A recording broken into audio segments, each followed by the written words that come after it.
Абхазия в мире прославилась не только своими курортами, но и великолепной флорой. Ведь у нас произрастают такие растения, которые больше нигде в мире не встречаются. Эндемики Абхазии – так звучит тема сегодняшней нашей лекции. Абхазия является одним из оригинальных центров концентрации очень редких видов растений, которых в мире больше нигде нету, понимаете? Вот этот простой факт. Это явление называется эндемизм. Эндемос – это местные жители. Вот так вот переводится, дословно так, смысловое значение.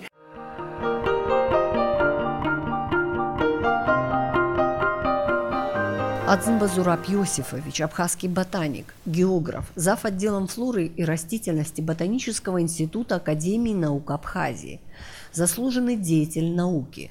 В качестве курсовой работы на тему орографии Абхазии впервые составляет орографическую карту схемы Абхазии.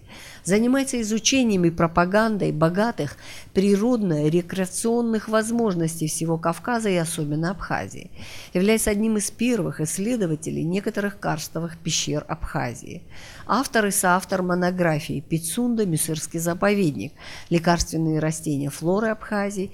География Абхазии для средней школы». Член-корреспондент Международной академии наук экологии и безопасности человека. Автор более 100 научных работ.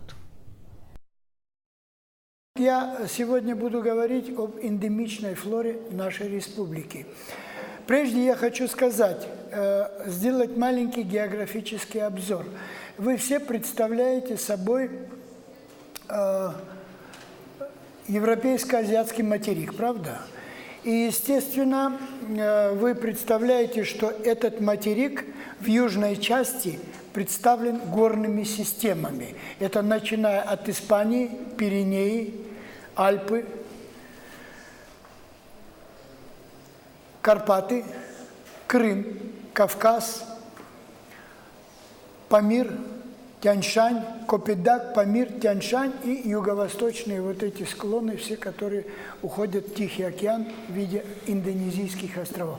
Вот эта гигантская горная евразийская цепь является уникальным регионом в ботанико-географическом смысле. Эту область выделил известный ботаник Альфред Алексеевич Колоковский, наш бывший коллега, он ушел из жизни недавно, после войны. Вот. Это его глобальное районирование земного шара, где он из галарктической области поставил ее в статус провинции, это вся евразийская часть, с той цепью гор, о которой я сказал, называлась Галарктикой. Но в Галарктике очень мало эндемичных растений. А если взять европейско-кавказскую зону и юго-восточную часть, центральную и юго-восточную часть Азии, то мы увидим, что все виды эндемичных растений сконцентрированы в горной системе всего евразийского материка. Вы представляете, почему сказывается, что, почему мы говорим, что здесь сконцентрировано большое количество видов, которые отличаются друг от друга. Даже рядом растущий род, вот, например, вот здесь вы видите Асплениум германа христи, а у нас есть еще несколько видов асплениума, это папоротник. Так вот, я что хочу сказать, это связано с тем, что горы являются центрами эволюции растений. Понимаете, в чем дело? В связи с чем? Это связано с тем, что в горах очень много различных экотопов. Знаете, что такое экотопы? Понимаете? Это места конкретные, связанные с определенными экологическими условиями, со своим микроклиматом, со своим микростроением, геологии там, и так далее, и так далее. То есть, начиная от геологии, кончая климатом и окружающей всей средой, получается так, что каждый маленький участок земли в горах представляет собой совершенно особое, отличительное от другого соседнего участка территорию. Вот с этим именно и связано то, что эволюция в этих резко разграниченных экотопов в них происходила эволюция от каждого вида по-своему, понимаете? Почему и Кавказ является одним из центров эндемизма. Здесь произрастает около 5000 видов растений, и 40%, 49% почти являются эндемиками Кавказа. Вдумайтесь, почти половина видов, произрастающих на Кавказе из 5000, являются эндемиками Кавказа, Большого Кавказа особенно. Но хочу еще добавить здесь одну вещь. Регионально, по природным особенностям, Кавказ подразделяется на главный Кавказский хребет, Предкавказье и Закавказье. Но в Закавказье выделяется особо Колхидская провинция. То есть это Колхида, это амфитеатр гор Восточного Причерноморья. То есть здесь, вот мы с вами живем в Колхиде, Абхазия является частью Колхиды. Колхида не в историческом, как вот здесь историки сидят, могут мне упрекнуть, а в ботанико-географическом плане. Это более широкая территория. Это амфитеатр гор Восточного Причерноморья. Если вы понимаете, здесь у нас формируется особый тип климата. Влажный, по побережью особенно, теплый, субтропического типа. Огромная влажность, высокие температуры. Это связано с тем, что территория, по которой идет воздух над Черным морем, и переходит сюда на сушу, здесь как бы в котле, в амфитеатре этих гор, начиная от юга, это Трабзонский хребет, на севере Большой Кавказ, и посередине Кавказа это Дзырульский массив.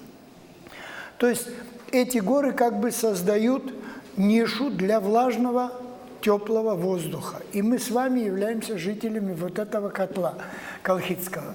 Потому мы на себе чувствуем и сырость, и влагу атмосферную, и большое количество дождей. Но зато от моря мы получаем тепло. Гагра, например, самое теплое место бывшего Советского Союза. Почему? Очимчира лежит южнее, то есть южнее, да, Гал южнее, она это самая Поти южнее, но там температура января средняя от 4 до 5, а Гагра плюс 7,2.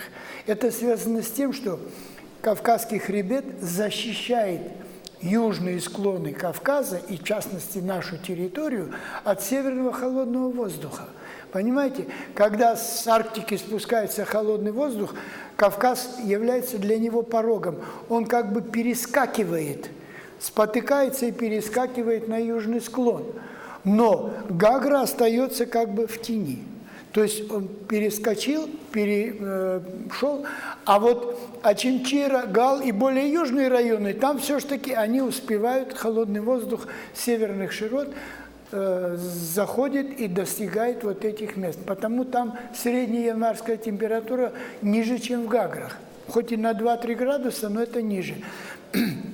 Зато когда вы сами являетесь свидетелями резкими похолоданиями, это связано с тем, что через Крым, через Тамань, это где нет Кавказского хребта, попадает, вернее, не через Крым, между Крымом и главным Кавказом, вот эти ворота гигантские в рельефе, когда холодный воздух попадает сюда, а теплый воздух, движущийся с запада на восток в этой полосе полушария северного, он заносится к нам сюда.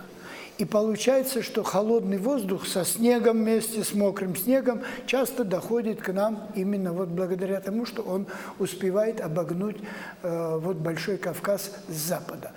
Так, в принципе, вы поняли, что мы находимся, Абхазия находится, Гагарский хребет сохраняет еще и от западных холодных воздушных масс. И поэтому в Абхазии вот на побережье вот такой вот, можно сказать, почти что микроклимат субтропического типа. Он отличается от понятия субтропического тем, что все-таки иногда холодные дни у нас бывают, иногда вымерзают даже мандарины. Это вы, наверное, знаете из истории цитрусоводства в Абхазии, то есть интересовались мандаринами, наверное, как они попали сюда, это уже другой вопрос.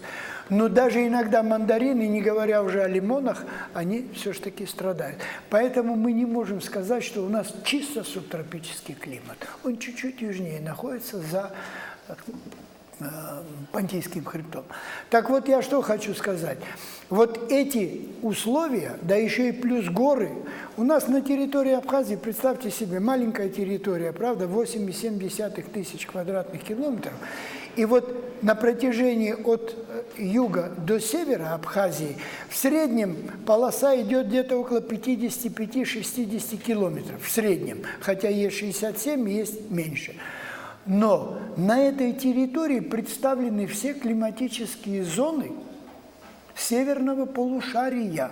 Представьте себе, насколько интересен климат нашей республики. Это начиная от субтропического типа и кончая климатом вечных снегов и ледников. То есть это арктический климат почти. Там, где минус 30, минус и даже ниже. Кто зимой там мерил? Никто из нас там не был. Но есть данные, что есть минус 30 и ниже температуры. Хотя Гагарская метеостанция находилась на высоте где-то 1600, и Ажара то же самое. Где-то бывали температуры минус 30. Ну а где главный хребет? Там еще ниже, естественно. Тем более, когда проникают холодные ветры. Так вот, получается, что в Абхазии именно благодаря вот этой контрастности климата и контрастности природных условий, микроландшафтов, сконцентрировано большое количество редчайших растений, которые формировались здесь с древнейших времен. Я хочу вам показать вот некоторые из этих видов. Вот, например, асплениум, да, все почти виды, которые являются эндемичными для Абхазии, являются скально-лесными петрофитами. То есть петрос – это камень, фитос – это жизнь. То есть эти растения живут на скалах, на камнях, в каньонах, на полочках, может быть, даже в лесу встречаются на крутых склонах и так далее. То есть они не любят конкуренции, потому что они растут в таких местах, к которым они приспособлены. И вот получается, что мы обладаем вот такой богатой флорой. 82 вида растут в пределах Абхазии. Но Абхазия в ботанико-географическом плане – это территория от Мзымты до Кодора. Это выделено еще известными ботаниками Сосновским. И первыми исследователями флоры Абхазии являлись они. Но раньше них здесь единичные визиты были известных ботаников Дюмон-Дюрвиль там, и так далее. Я не буду сейчас всех перечислять, потому что я всех не назову вам. Но одним из тех, они говорили об отдельных растениях, открытых ими здесь и так далее. Например, Липский открыл Диаскорея кавказика. А вы знаете, Диаскорея кавказская – это уникальный эндемик, из которого делается диаспонин. Это лекарственное растение. Даже пытались его выращивать в других местах. Оно там не хочет расти. Оно не выдерживает тех условий и климата, и почвенных условий. Оно растет на известняках. Вот на этих известняках, которые мы с вами видим все на южном склоне Главного Кавказа и особенно на средних наших хребтах – Гагарский, Бзыбский, южная часть Кодорского и так далее. Вот здесь Диаскорея встречается. То есть она кальцифил, то есть кальций. Известь – это кальций, кальцифил. Таких растений у нас очень много. И что хочу отметить, что многие виды растут, вот посмотрите, асплениум Германа Христи, в трещине скалы. Этот вид растет в ущелье Бзыби. И в одном месте, я не буду говорить о местах, потому что начнется оббирание. Не в обиду вам, потому что говоришь, даже когда ученым показываешь, потом приходишь и смотришь, на этом месте этого растения нету. Слава Богу, что оно не в единичном экземпляре. Ущелье реки Бзыбь, скалы. Диаметр этого растения, популяции этого растения, где-то метров, 100 максимум, 50 максимум 100. Представляете, все, больше нигде не найден. Несмотря на то, что эту флору исследовали очень многие ученые. Я вот не сказал об Альбове, да? Альбов был одним из тех, кто впервые открыл особенности нашей флоры. Николай Михайлович Альбов. Кстати, он впервые описал ацангвары. Это вы должны, историки, знать. И его материалы по этнографии Абхазии заслуживают до сих пор внимания ученых, историков и так далее. Но он, в общем-то, был ботаником. Это талантливый ученый, в возрасте 25 лет попал в Абхазию, а в возрасте 31 года его уже не было в живых. Он умер в районе, он умер в Аргентине, потому что здесь ему не нашлось места для работы. Понимаете, вот так вот, к сожалению. Это величина. Он открыл очень многие. Он впервые отметил, что известняковая флора Абхазии представляет собой уникальное явление природы. И вот дальше мы посмотрим. Асплень Германа Христи, это Фомин описал. Колокольчик парадоксальный. То есть он открыт был в 1967 году. Парадоксальным назван почему? Потому что в этих местах бывали многие ботаники, но только студенты, приехавшие сюда на практику, нашли это растение не потому, что они собирали гербарий на практике и принесли нашему ученому Колоковскому определить. И он смотрит, это совершенно новый, определенный, отличающийся от всех видов, совершенно оригинальный вид.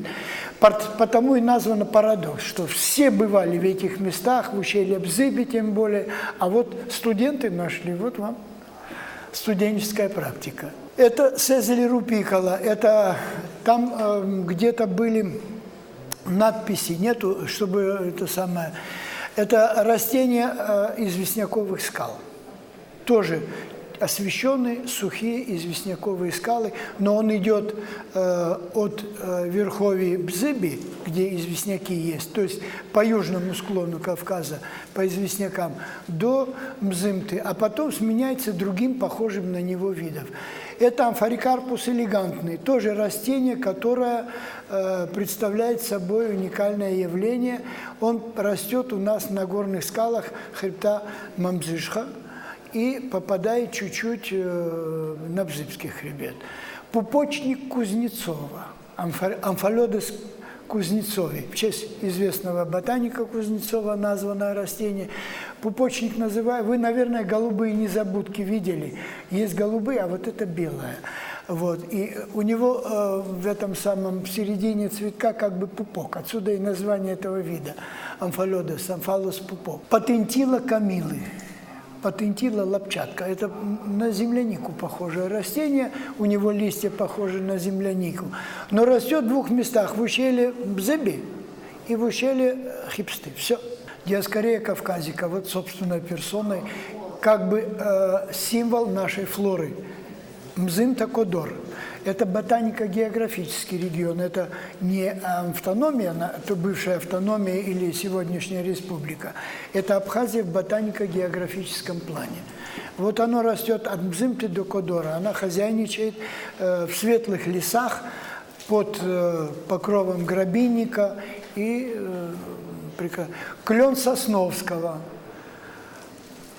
Интересная вещь. Клен Сосновского у нас в ущелье Бзыби характерен и на склонах Бзыбского хребта, может быть, и на Гагрском, но один или два экземпляра было встречено на массиве Асхи, это в Мингрелии. То есть там сходные условия. В горах есть места, где это дрог абхазский.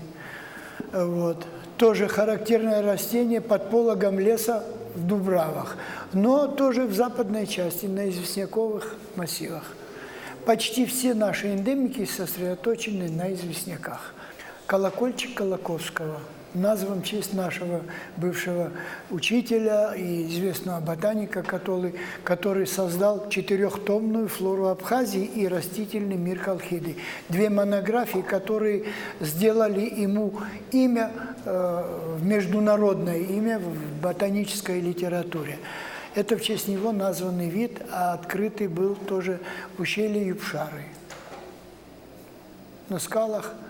Слава Богу, я прошу вас одной вещи. Сегодня Гекский водопад и скалы над ним отпущены под варварское обрывание всеми приезжими. И вот это место сейчас, может, новая охранная организация нацпарка Рицинского, может, будет следить за этим. Потому что, а вот эта царица абхазской флоры, которая называют, это Альбов открыл, он интересную вещь писал. Это букет, я когда увидел букет голубых цветов на высоте около 2000 метров на скалах, он где-то путешествовал в районе Гагрского массива, и увидел этот букет. Потом он попросил своих сопровождавших его ребят, они залезли на скалу и сорвали это растение. И он назвал это колокольчик удивительный, мирабилис, восхитительный. Удивительный или восхитительный. Так и назван он по латыни. И что интересно? Интересно то, что это растение растет только в пределах известняков Гагрского хребта. И в мире тоже больше нигде нет. Хотя на Гагрском хребте, по ущелью реки Бзып, когда вы ездите на экскурсию, вы можете его увидеть. И сейчас мы его иногда видим в виде букетов, сорванных и валяющихся на асфальте. Вот даже такое отношение к нашей уникальной флоре. Когда он назвал царицей абхазской флоры, но когда он обследовал флору Колхиды всей, то есть всего этого амфитеатра Восточного Причерноморья, он дал ей статус царица флоры Колхиды. То есть красивее растения этого он во всей Колхиде не встречал.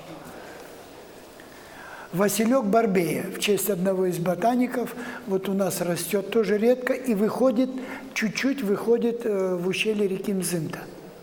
Там встречается тоже. Ну, это считается тоже как ботанико-географическая Абхазия.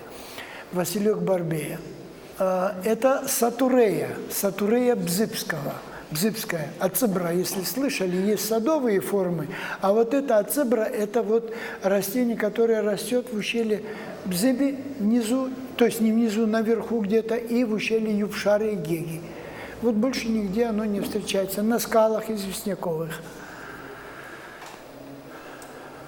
Сатурея бзыбская.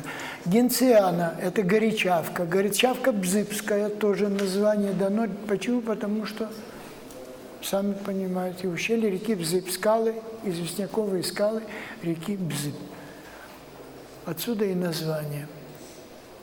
Аквилегия гегика или водосбор гекский. Гега, вы знаете, Гега – это река, приток Бзыби. Вообще Гега – это русское написание. Вообще считается это Яря, бурная речка, само название Гега. По-русски написано Гега, по-абхазски Яря. И вершина Ягепста. Агепста, так называемая. Вы сами, наверное, по карте видели это места, название вот такое. Растение, которое растет на мокрых, буквально под капающими каплями скалах, в нишах, там, где нету солнца почти не бывает. То же самое лютик Гросгейма растет в ручейках. В районе вот тоже ущелья Бзыби, Западная Абхазия, то, что я вам говорю, почти все приурочены туда. Это лютик Гросгейма. Шлемник Елены – это один из видов, который описал Николай Альбов. В честь своей сестры он назвал этот вид шлемником Елены, в честь нее.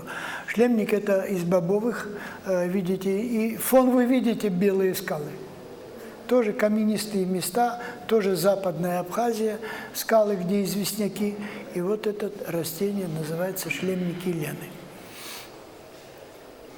Кимулариелла. Родовое название. Кимуларела, в честь Кимулария Натадзе, одна из известных ботаников, которая изучала этот род. И когда определяли, этот род оказался уникален, он произрастает только в Абхазии, а другой вид Кимуларелы произрастает на мингрельских известняках. Это в районе массива Ахачха или Охачкоя, как мингрельцы называют, это пограничный наш район. Вот в честь нее и назван этот род. Бетоника абхазика. Бетоника, вы, наверное, в горах видели это растение, произрастает очень много. Бетоника кавказская, но есть отличительные, посмотрите, какие листья. У той широкие листья, крупные цветы, а у этой узкие гофрированные листья. Это диантус абхазика, это гвоздика абхазская. Тоже наши известняковые горы. Тоже в горах, на известняковых местах. Это один из видов сложноцветных, произрастающий у нас в Западной Абхазии и создает под пологом леса определенный полог. Это лук декандоля, открытый альбовым. Это один из тоже растений, которые произрастает у нас в ручейках, селезеночник абхазский. Так называется по-русски. Селезеночник, ну, это группа растений, вернее, это не группа, это род селезеночник. Это аннея, это колокольчик, в честь Анны Харадзе названный, потому что она его собрала и принесла Альфреду Алексеевичу, и он назвал ее в честь нее Аннея хиероциоидес. Вот это растение растет только в окрестностях Гекского водопада. Все, облазите все горы, вы не найдете. Сезели рупикола, вот, это наш... Вы внизу, наверное, это растение видели на каменистых открытых местах, а это рупикола сезели абхазика. А вот это одно из зонтичных растений, который буквально, ну вот на Бзыбском хребте вот растет буквально вот в западной части Бзыбского василек абхазский. На горе Мамзышха его целые поля можно встретить, но, слава Богу, он ранней весной цветет, и когда там много людей приезжают, он не привлекает уже внимания свое, его не обдирают. Здесь вы видите, это циноз, это вороновия специоза. Вороновия – это из разноцветных, но на лютик похож. Резуха сахокия, тоже в честь названа сахокия, который, ну, крайне редко встречается, крайне редко, в высокогорье, выше 2500 метров. Вот она в цветущем виде здесь. Но один из видов вот этих растений, которые тоже, посмотрите, это из гвоздичных, в трещинах скал. Лютик елены, в конце концов, венчает наши альпийские луга, и растет он прямо у самых снежных пятен тающих. Лютик елены, альбовский вид, кстати, тоже в честь него названный. Это кампанула дзышрика, колокольчик дзышрицкий. То есть все, само название говорит, дзышра и все, вы его больше нигде не найдете. Вот такие редкие растения произрастают у нас в Абхазии. Ну и здесь вы видите сообщество растений. Это вороновия красивая, лилия кеселеринга тоже у нас в горах растет. Те, кто в горах бывал на практике, может быть, бывали. Или даже у Гекского водопада иногда лавина сносит луковицы этих растений, и они цвести там начинают. Вот вы видите здесь ущелье реки Мзымта. Посмотрите, какие скальные места любят эти эндемичные виды нашей флоры. Это Мзымтинский каньон, Ахцу ущелье. Это Бзыбский каньон, ущелье реки Бзыб, скалы, обращенные к востоку. Вот. Тоже царство вот этих, где растет колокольчик парадоксальный, где детское. Это то же самое. Вот посмотрите, что происходит. Я вам показывал здесь какие борозды. Вот на этих минуартия растет, то, что я вот до этого говорил, гвоздичное растение. Минуартия растет вот в этих местах. Тоже в одном-двух местах. Юршашский каньон. Посмотрите, на полках, на стенах растения везде цепляются, находят. Но там они выигрывают конкуренцию. Почему они сохранились у нас в Абхазии? Потому что на скалах они выигрывают конкуренцию у всей окружающей флоры. Понимаете? И вот получается так, что, ну, это озеро Мзым, просто я показал здесь интересный ценотический комплекс на берегу озера, который тоже отличается многими видами, произрастающими у нас в Абхазии. Но это для красоты Малоарица.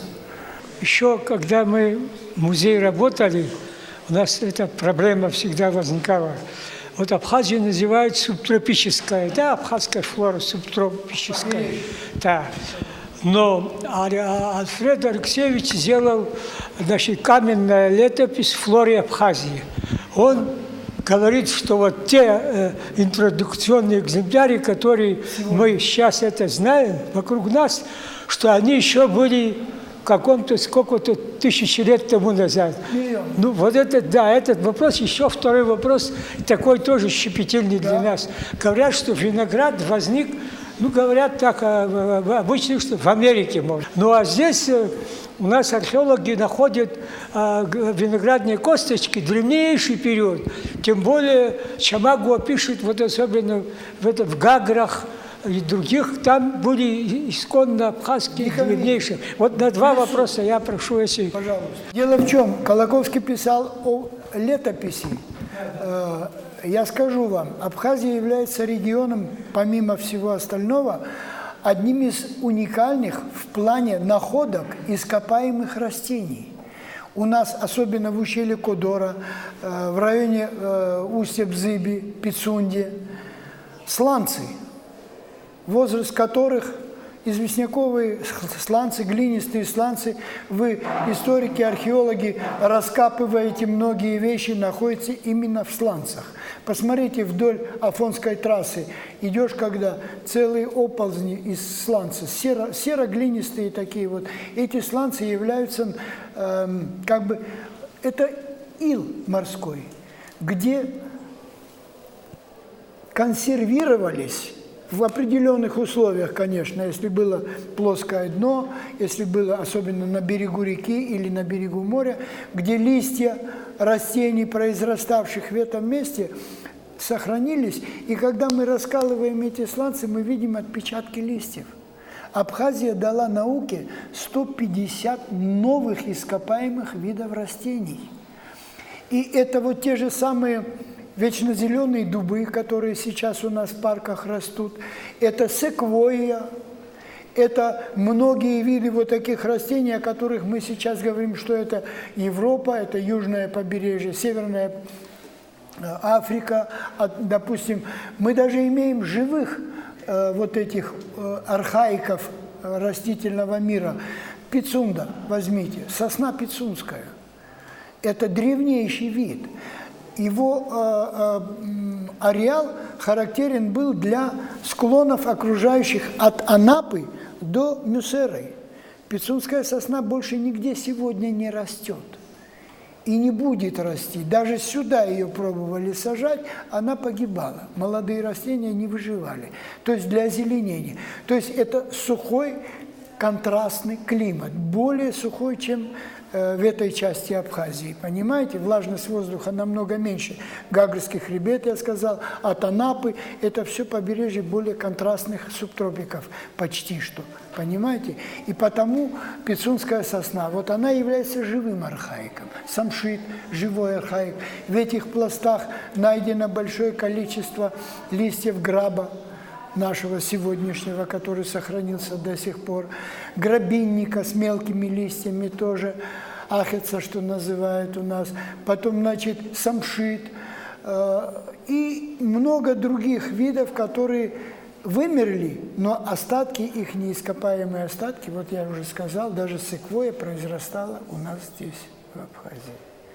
Это несколько миллионов лет назад, третичный, четвертичный период. От 6-7 миллионов и больше, и меньше. Ну, где-то того времени, когда климат был намного теплее, до оледенения. Оледенение где-то около 4000 лет, да, или миллион лет, по-моему, да, где-то оледенений. Но у нас было несколько оледенений, которые оставило каждое после себя определенные моренные отложения на разных высотах. Морена, знаете, что такое? Морена – это разрушенный материал горной породы, который несет под собой и на себе ледник. Ледниковые вот эти осыпи попадают на ледник там и так далее. И под дном он скребет как бы дно. Если кто-нибудь из вас ходил на озеро Мзы, даже там остались царапины от камней на граните. Выходы гранита, бараньи лбы называются, из школьной географии, наверное, помните. Это сглаженные выступы гранитовых или других пород крепких, и на них царапины, оставленные камнями, которые нес с собой ледник. Он не тек, как река, он двигался медленнее намного, и поэтому и по территории Абхазии очень много ледниковых морен сохранилось по бокам наших вот этих вот высокогорных долин. На Мзи кто ходил? На озеро Мзы.